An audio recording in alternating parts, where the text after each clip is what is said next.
Why am I getting ghosted? Why am I getting instantly rejected? Why isn't my resume getting attention? I can't seem to get any calls back for these interviews that I'm trying to get. What am I missing? What's wrong with me? If you're finding yourself asking these same questions, you're in the right place. Welcome to Hire Me Pls. I'm Gemma Lopez, your go-to career coach and recruiting expert. And in this podcast, I'm pulling back the curtain on what it really takes to succeed in today's job market. What worked in the past won't cut it anymore, so I'm bringing you myth-busting episodes. I'm debunking bad advice and giving you actionable steps to help move forward. So say goodbye to job frustration and hello to a career that makes you excited for Mondays. Whether you're feeling stuck or ready for a change, I'm here to help you navigate this job market with confidence and land a role you'll love. Hey everyone, welcome back to the Hire Me Pls podcast. I'm Gemma Lopez, your career coach and recruiting expert, here to help you navigate the often confusing world of job searching with clarity and confidence. Today, we're diving into a big myth that's been floating around for far too long, the idea that applying for jobs is a numbers game. You know the one where the more applications you submit, the better chances of landing a job. Does that sound familiar? Well, if it does, I'm here to tell you why this approach might be doing you more harm than good. Now let's talk about this myth for a moment. There is this widespread belief that if you throw enough job applications out there, one is bound to stick. Kind of like playing the lottery, the more tickets you buy, the higher your chances of winning, right? But here's the thing. The job market, sadly, doesn't quite work like that. I mean, at least not anymore, it doesn't, if it ever did. I remember early in my career, I fell for this numbers game trap too. I remember sending out hundreds of applications, just applying left and right and thinking, like, one of these has to hit, right? But after weeks of radio silence, I realized that something wasn't adding up. And I'm guessing some of you might be feeling the same. I mean, maybe you've been there too, staying up late, scrolling through job boards, hitting apply on every position that seems even remotely interesting, only to be met with silence. And it's really frustrating. It's disheartening, and it can make you feel like you're doing something wrong. And I've heard so many people who say, I've applied to hundreds of jobs, but I'm not hearing back. Does that sound familiar? If it does, stick around because we're about to bust this myth wide open. Because here's the deal. It's not about quantity, it's about quality. So when you're applying to hundreds of jobs without tailoring your resume or cover letter, you're just clicking that easy apply button, you're not really making a strong impression. And recruiters can tell when you're sending out generic applications. And trust me, they're not impressed. I mean, imagine being a recruiter and seeing the same generic resume over and over again. It doesn't make you really feel like reaching out, does it? Especially when you have like 800 applications to look at, right? And let's be real, what's really happening when you apply en masse is that you're spreading yourself really thin. It's like trying to do everything at once and not getting anywhere. You're spinning your wheels. So instead of focusing on a few roles that really align with your skills and passions, you're just casting a wide net, throwing spaghetti at the wall, seeing what sticks, and it really misses the mark completely a lot of times. So let me tell you guys about Sarah. Sarah's one of my clients, and she was stuck in the numbers game. She was spending hours, guys, like every day, hours, looking through job boards, applying for jobs, and she was sending out over 200 applications a week and getting nothing but crickets in return. And after doing this for several months, she was so frustrated. She was exhausted, she was defeated, and honestly, like, who wouldn't be? So I had her hit the brakes. I was like, we're not doing that anymore. And we picked out just 5. Yep, only 5 jobs that really spoke to her. We rewrote her resume. We tailored every word of her cover letter. And she even reached out to folks at those companies on LinkedIn and started networking. Well, surprise, surprise, within a couple of weeks, she had interviews lined up. She actually had 3 and ended up with not 1, but 2 job offers after an entire year of hearing crickets. Seeing her light up when she shared the news, that's why quality beats quantity every single time. But let's dive deeper into what really made the difference for Sarah. It wasn't just about her picking fewer jobs. It was about her choosing the right jobs, the ones that resonated with her skills, her interests, her values, and that is where the magic happens. So, what should you be doing instead? Well, here is a 3-step approach that can make all the difference, and I'll walk you through it. So step 1, do your homework. Seriously, take a little bit of time to dig into the companies that get you excited. What are they all about? What do they care about? What's their mission statement? Check out their recent news, their press releases. Are they growing? Are they launching new products? Are they expanding into new markets? These are things that will give you clues about whether this company is the right place for you, whether they're growing, whether they are making moves. And more importantly, do you see yourself fitting in there? Do their goals match where your goals are? And then picture yourself in that environment. Can you see yourself thriving?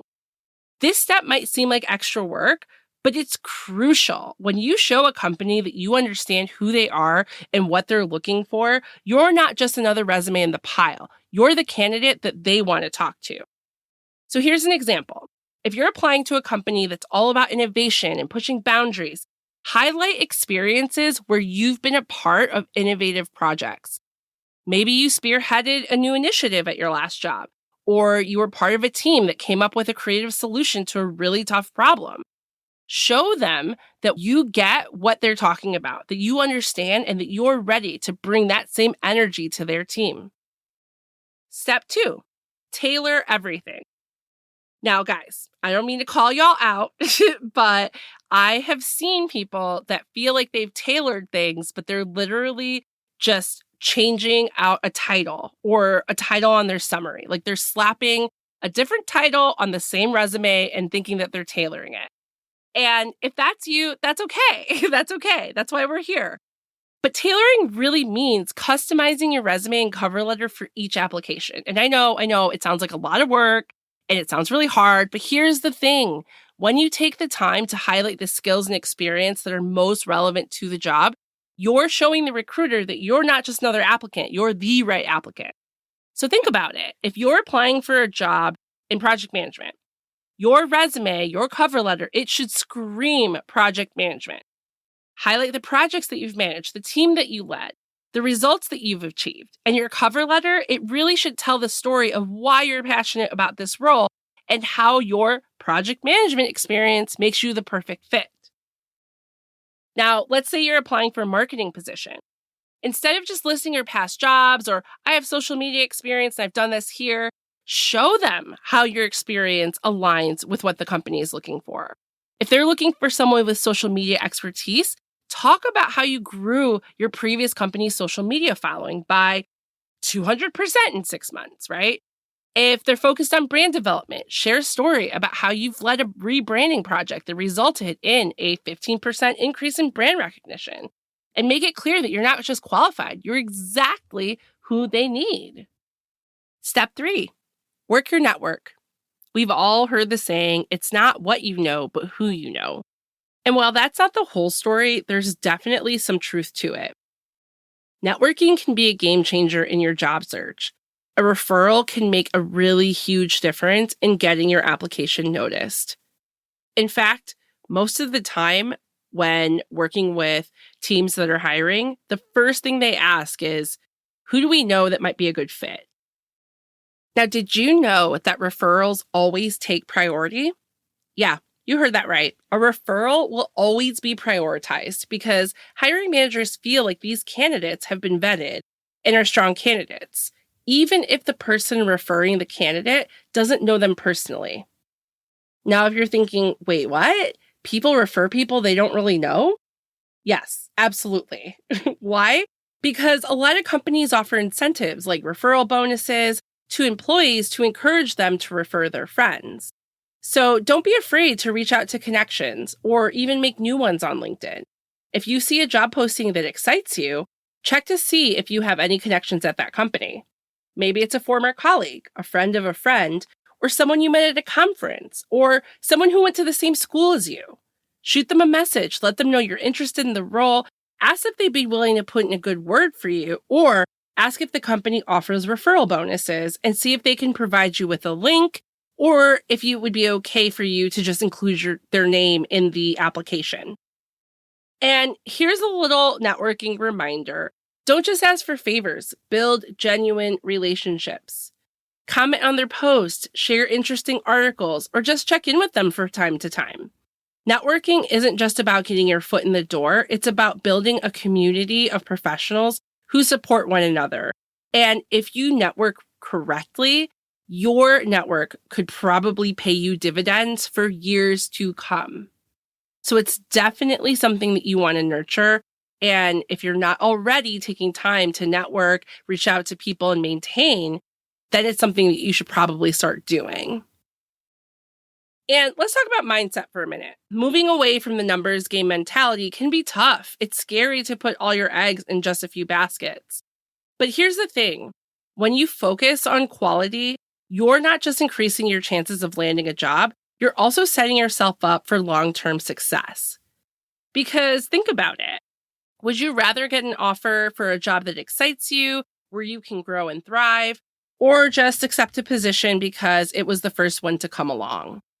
By being selective now, you're investing in your future. You're choosing a path that aligns with your passions and your goals rather than settling for something that doesn't truly excite you. And remember, it's not just about getting the job. It's about finding a career that feels right for you, a job that aligns with who you are and what you want.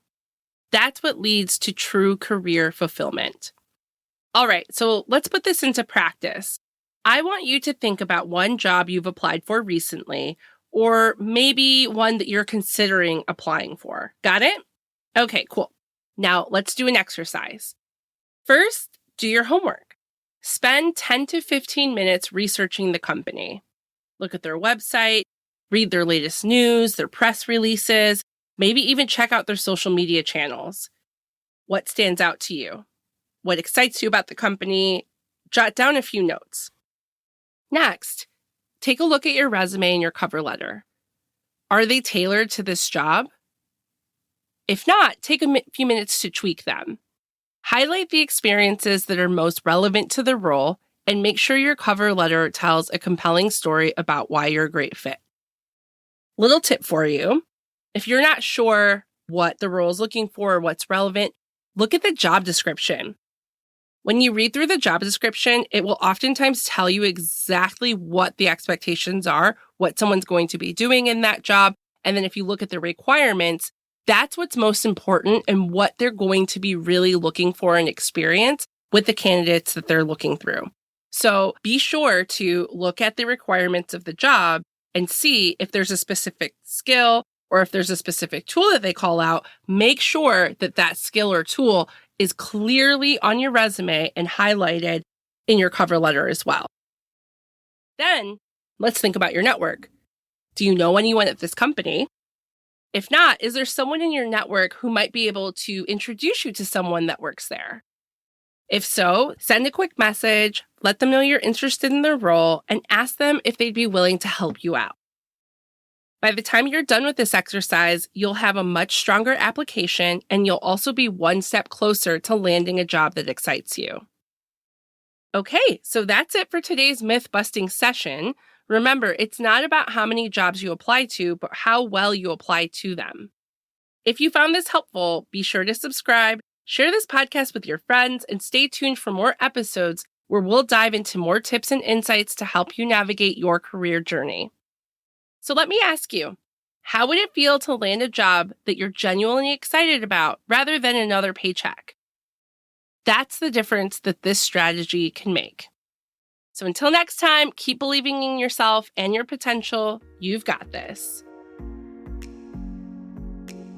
Hey friend, if you enjoyed the episode, connect with me on LinkedIn and let me know your biggest takeaway.